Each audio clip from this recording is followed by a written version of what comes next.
प्रयागराज का महाकुंभ मेला अपने शिखर पर था। संगम तट पर लाखों श्रद्धालु स्नान कर रहे थे, संत महात्मा प्रवचन दे रहे थे और चारों ओर भजन कीर्तन गूंज रहे थे। पूरा वातावरण आध्यात्मिक ऊर्जा से भरा हुआ था। तभी अचानक आसमान में एक अजीब सा गर्जन सुनाई दिया। हजारों श्रद्धालुओं ने ऊपर देखा तो एक विशाल हवाई जहाज उनके ऊपर मंडरा रहा था। यह कोई साधारण विमान नहीं था। इसकी बनावट सामान्य हवाई जहाजों से अलग थी, जैसे कोई अत्याधुनिक तकनीक से बना हो। मेला क्षेत्र में मौजूद पुलिस और प्रशासन भी सकते में आ गया। इस विमान की कोई पूर्व सूचना नहीं थी और न ही यह किसी एयर ट्रैफिक कंट्रोल के संपर्क में था। पायलट ने कुशलता से जहाज को नियंत्रित किया और धीरे धीरे इसे गंगा के पावन तट के पास उतारने लगा। लाखों लोगों की निगाहें इस अविश्वसनीय दृश्य पर टिकी हुई थीं। गंगा की लहरों के किनारे धूल और जल कणों को उड़ाते हुए यह विशाल विमान धीरे धीरे नीचे आया और एक समतल स्थान पर सुरक्षित उतर गया। श्रद्धालुओं के बीच हलचल मच गई। कुछ इसे भगवान का चमत्कार मान रहे थे तो कुछ इसे किसी बड़े संकट की चेतावनी समझ रहे थे। साधु संतों के बीच भी चर्चाएं होने लगीं कि क्या यह कोई दैवीय संकेत है या कोई अनहोनी का संदेश। कुछ क्षणों के बाद जहाज के दरवाजे खुले और उसमें से धीरे धीरे यात्री बाहर निकलने लगे। ये यात्री अलग अलग देशों, जातियों और परंपराओं के प्रतीत हो रहे थे। कुछ भारतीय परिधान में थे तो कुछ विदेशी कपड़ों में। सबसे आश्चर्यजनक बात यह थी कि इनमें से कई लोगों की वेशभूषा प्राचीन काल की लग रही थी, जैसे वे किसी पुराने युग से आए हों। लोगों की जिज्ञासा बढ़ती जा रही थी। पुलिस और प्रशासन ने यात्रियों से बातचीत शुरू की, लेकिन उनकी भाषा भी कुछ अलग लग रही थी। वे टूटी फूटी हिंदी और संस्कृत जैसी किसी भाषा में संवाद कर रहे थे। कुछ साधु संतों ने आगे बढ़कर उनसे बातचीत की और जो पता चला उसने सबको चौंका दिया। यात्रियों ने बताया कि वे एक अलग लोक से आए हैं, जिसे वे प्राचीन भारत का गुप्त द्वार कह रहे थे। उन्होंने कहा कि उनका जहाज एक विशेष मार्ग से होते हुए प्रयागराज के महाकुंभ में पहुंचा है, क्योंकि यह स्थान पूरे ब्रह्मांड में सबसे पवित्र और ऊर्जावान स्थानों में से एक है। उनकी बातें सुनकर हर कोई आश्चर्य में पड़ गया। क्या यह कोई भूल भुलैया थी? क्या वे समय के किसी भंवर से आए थे या यह कोई दिव्य घटना थी? कुछ विद्वान साधुओं ने कहा कि यह घटना हजारों साल पहले लिखी गई भविष्यवाणियों से मेल खाती है। ग्रंथों में लिखा गया था कि जब पृथ्वी पर पवित्रता और आध्यात्मिकता अपने चरम पर होगी तो अलग अलग लोकों के यात्री यहां आएंगे। वहीं वैज्ञानिकों और प्रशासनिक अधिकारियों के लिए यह एक रहस्यमयी घटना थी। विमान की जांच की गई तो पता चला कि यह सामान्य हवाई जहाजों से बहुत अलग था। इसके अंदर ऐसी मशीनें और यंत्र थे जो इस युग की तकनीक से बहुत आगे थे। इस घटना के बाद महाकुंभ का माहौल और भी दिव्य हो गया। श्रद्धालुओं और यात्रियों के बीच बातचीत होने लगी। गंगा आरती के दौरान उन रहस्यमयी यात्रियों ने भी भाग लिया और कहा कि उन्हें यहां आकर अनोखी शांति और ऊर्जा महसूस हो रही है। अंततः महाकुंभ समाप्त होने के बाद वह विशाल विमान एक रात अचानक अपने आप उड़ गया और आसमान में विलीन हो गया। न किसी ने इंजन चालू होते देखा, न किसी ने उसे उड़ाते हुए देखा।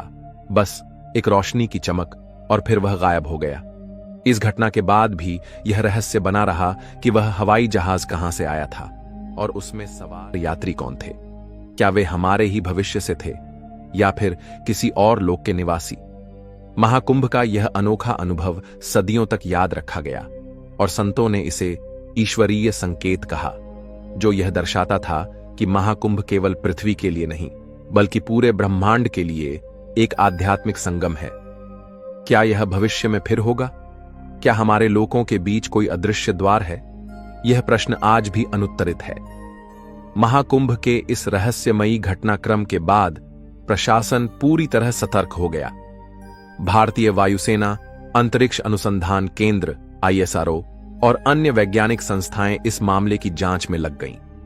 वह जहाज आखिर कौन सी तकनीक से बना था? उसमें सवार यात्री किस कालखंड से आए थे? वैज्ञानिकों ने अनुमान लगाया कि यह कोई टाइम ट्रैवल, समय यात्रा से जुड़ी घटना हो सकती है, लेकिन इसकी पुष्टि करना कठिन था। कुंभ में मौजूद कुछ विद्वानों ने बताया कि यह कोई साधारण घटना नहीं थी, बल्कि एक दैवीय संकेत था। प्रशासन ने भी यह स्वीकार किया कि यह मामला विज्ञान से परे था और आध्यात्मिकता से जुड़ा हुआ था। इस घटना के कुछ दिनों बाद वैज्ञानिकों ने गंगा जल का विश्लेषण करना शुरू किया। उन्हें जल में एक अनोखी ऊर्जा मिली जो किसी भी ज्ञात तत्व से अलग थी। आर्षियों और संतों ने बताया कि गंगा केवल एक नदी नहीं, बल्कि एक दिव्य ऊर्जा स्रोत है जो पूरे ब्रह्मांड में आध्यात्मिक शक्ति का संचार करता है। कुछ वैज्ञानिकों ने इसे कॉस्मिक वाटर कहा, एक ऐसा जल जो समय और स्थान की सीमाओं को पार कर सकता है। महाकुंभ के अंतिम दिनों में प्रमुख संतों और नागा साधुओं की एक गुप्त बैठक हुई। इस बैठक में यह चर्चा हुई कि क्या यह घटना भविष्य में फिर हो सकती है। एक सिद्ध महात्मा ने बताया कि शास्त्रों में वर्णित काल द्वार, टाइम गेट, संभवतः महाकुंभ के दौरान ही खुलता है। जब भी इस पवित्र संगम में आध्यात्मिक ऊर्जा अपने शिखर पर पहुंचती है, तब कुछ गुप्त लोकों से आत्माएं यहां प्रकट होती हैं। घटना के कुछ समय बाद प्रयागराज के एक प्राचीन मंदिर के गर्भगृह में एक रहस्यमयी यंत्र मिला। यह यंत्र तांबे और किसी अज्ञात धातु से बना था, जिस पर ब्रह्मी और संस्कृत में श्लोक लिखे हुए थे। विद्वानों ने जब इसका अनुवाद किया तो पता चला कि इसमें काल द्वार खोलने की विधि लिखी थी। इसका अर्थ यह था कि यह कोई नई घटना नहीं थी, बल्कि प्राचीन का सभ्यता इस रहस्य को पहले से जानती थी। महाकुंभ समाप्त हो गया, लेकिन यह घटना इतिहास में अमर हो गई। जिन लोगों ने इस चमत्कार को देखा था, वे इसे कभी नहीं भूल सके। कुछ वर्षों बाद वैज्ञानिकों और संतों ने मिलकर इस विषय पर एक शोध किया और निष्कर्ष निकाला कि महाकुंभ केवल पृथ्वी पर होने वाला मेला नहीं, बल्कि एक ब्रह्मांडीय संगम है। यह स्थान और यह समय अंतरिक्ष, काल और आध्यात्मिक ऊर्जा के मिलन का बिंदु है, जहां रहस्यमयी घटनाएं संभव हैं। एक प्रश्न जो अभी भी बना हुआ था, क्या यह घटना दोबारा होगी? कुछ संतों ने कहा कि अगला महाकुंभ जब अपनी पूर्ण शक्ति में होगा, तब पुनः कोई अद्भुत घटना घट सकती है। क्या भविष्य में फिर से कोई जहाज आएगा? क्या कोई और लोक इस धरती से जुड़ने वाला है? क्या गंगा का रहस्य अभी भी पूरी तरह उजागर नहीं हुआ? यह प्रश्न अनुत्तरित हैं, लेकिन एक बात स्पष्ट थी, प्रयागराज का महाकुंभ केवल एक साधारण धार्मिक आयोजन नहीं, बल्कि एक अलौकिक घटना थी जो अनंत ब्रह्मांड से जुड़ी थी। तो दोस्तों, अगर आपको भी आज की यह सच्ची घटना पसंद आई हो, तो वीडियो को लाइक जरूर कीजिएगा। ऐसी सच्ची घटना पर रोजाना वीडियो देखने के लिए चैनल को सब्सक्राइब जरूर करें। धन्यवाद।